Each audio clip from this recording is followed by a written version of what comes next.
بسم اللہ الرحمن الرحیم۔ ولایت کی راہ میں آنے والی رکاوٹوں سے انسان اگر مقابلہ نہ کرے تو انحراف کا شکار ہو جاتا ہے۔ ولایت کی راہ چونکہ انسان کو خدا تک پہنچاتی ہے تو شیطان اس راہ پر بیٹھ کر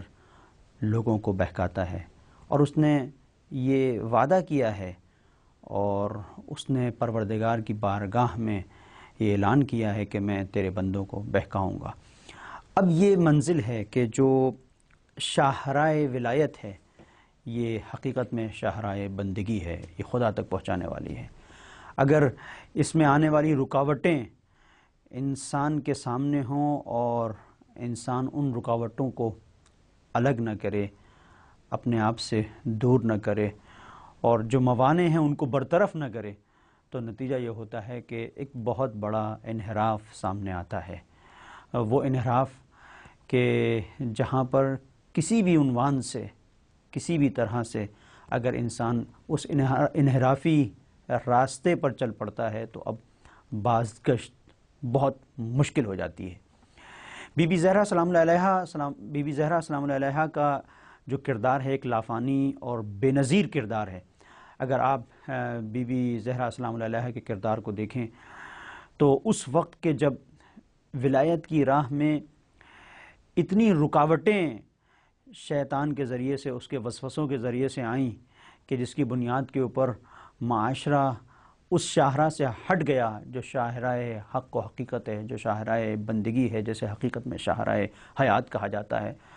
تو اس وقت بی بی زہرا سلام اللہ علیہا تنہا نکلی تھیں اور آپ نے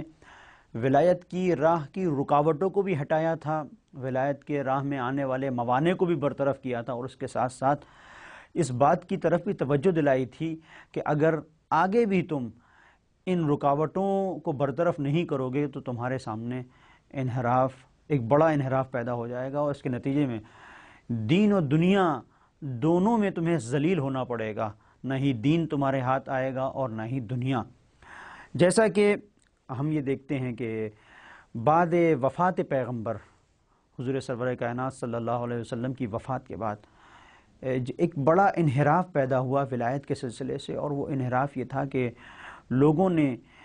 وہ ڈگر جسے پیغمبر نے بیان کیا تھا کہ اس پر چل کے تمہیں راہ بندگی پر آگے بڑھنا ہے، لوگوں نے اسے فراموش کر دیا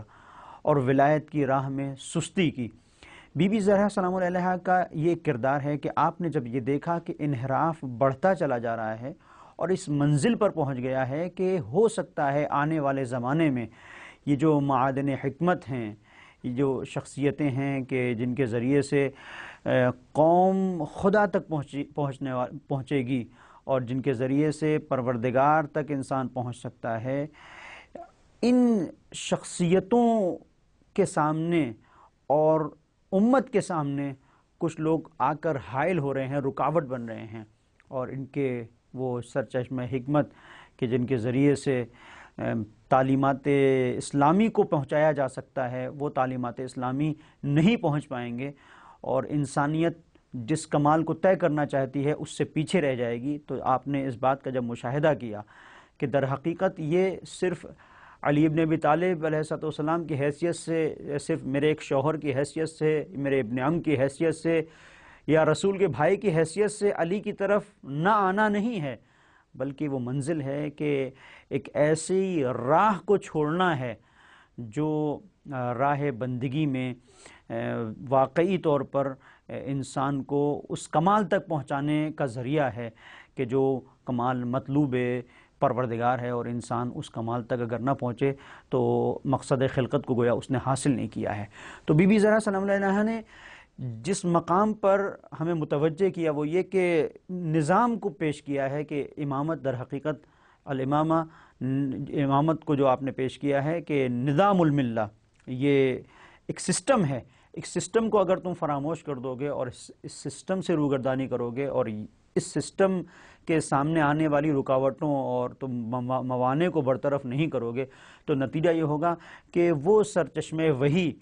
کہ جو جاری ہوا ہے تمہاری ہدایت کے لیے، تم اس سے سیراب نہیں ہو سکو گے۔ نتیجہ یہ ہے کہ آپ دیکھیں بی بی زہرا سلام اللہ علیہا نے رکاوٹوں کو برطرف کرنے کی کوشش کی ہے اور لوگوں کو متوجہ کیا ہے کہ وہ چیزیں کہ جن کی بنیاد کے اوپر تم ولایت کے سامنے آ کر کھڑے ہو جا رہے ہو اور اس کی باتوں کو سننے کے لیے تیار نہیں ہو، جو امام وقت تم سے کہہ رہا ہے،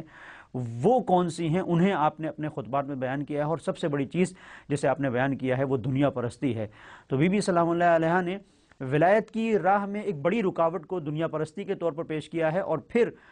اس کی آپ نے مذمت کی ہے اور اس بات کو بیان کیا ہے کہ انسان اگر دنیا پرستی کا شکار ہو جاتا ہے تو نتیجہ یہ ہوتا ہے کہ وہ اپنے وقت کے امام کو نہیں پہچانتا ہے۔ یہ ایک بڑی رکاوٹ ہے جو کل بھی تھی، جو آج بھی ہے۔ وصلی اللہ علی محمد وآلہ الطاہرین۔